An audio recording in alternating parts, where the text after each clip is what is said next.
கிறிஸ்துவுக்குள் பிரியமான கர்த்தருடைய பிள்ளைகளே, இன்றைய வேத வசனமும் ஜெபமும் ஆதியாகமம் புஸ்தகம் 28ஆம் அதிகாரம் 15ஆம் வசனம். நான் உன்னோட இருந்து நீ போகிற இடத்திலெல்லாம் உன்னை காத்து இந்த தேசத்துக்கு உன்னை திரும்பி வர பண்ணுவேன்.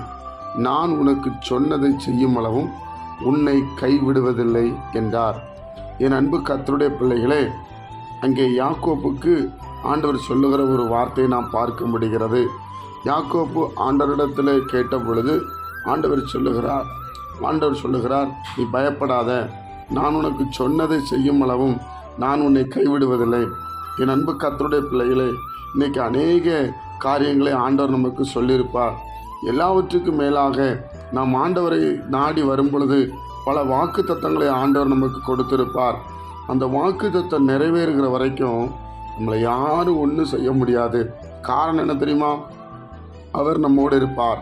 கர்த்தர் நம்மோடு இருக்கிறார். கர்த்தர் நமக்கு வேண்டிய கிருபைகளை தருவார்.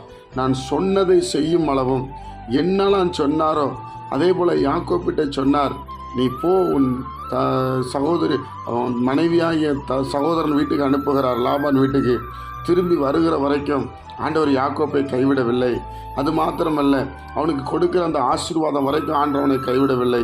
இன்றைக்கு கேட்டுக்கொண்டிருக்கிற உங்களை ஆண்டவர் கைவிட மாட்டார்.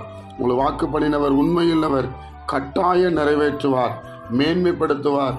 என் அன்பு கர்த்தருடைய பிள்ளைகளே, நான் உனக்கு சொன்னதை செய்யும் அளவும் நான் உன்னை கைவிடுவதில்லை என்று சேனைகளின் கர்த்தர் சொல்லுகிறார்.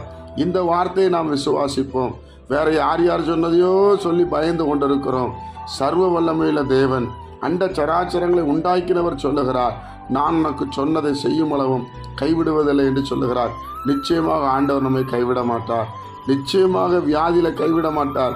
நிச்சயமாக கடன் பிரச்சனைகளை கைவிட மாட்டார். நிச்சயமாக எந்த சூழ்நிலையும் ஆபத்தில் கைவிட மாட்டார். விசுவாசிங்க, நன்மை உண்டாகும். ஜெபிப்போமா? பரிசுத்த பிதாவே, உம்முடைய குமாரன் இயேசு கிறிஸ்துவின் நாமத்தில் வருகிறோம். இந்த நாளை எங்களுக்கு ஆசீர்வதித்து தாரும். ஒரு நாள் எங்களை கைவிடுகிற தேவன் அல்லப்பா. வாக்கு தத்தத்தை நிறைவேற்ற உண்மையுள்ளவராயிருக்கிறேன். நாங்களும் நினைவுகிற உதவி செய்யும். உடைய வார்த்தையே இங்கே சத்தியமப்பா.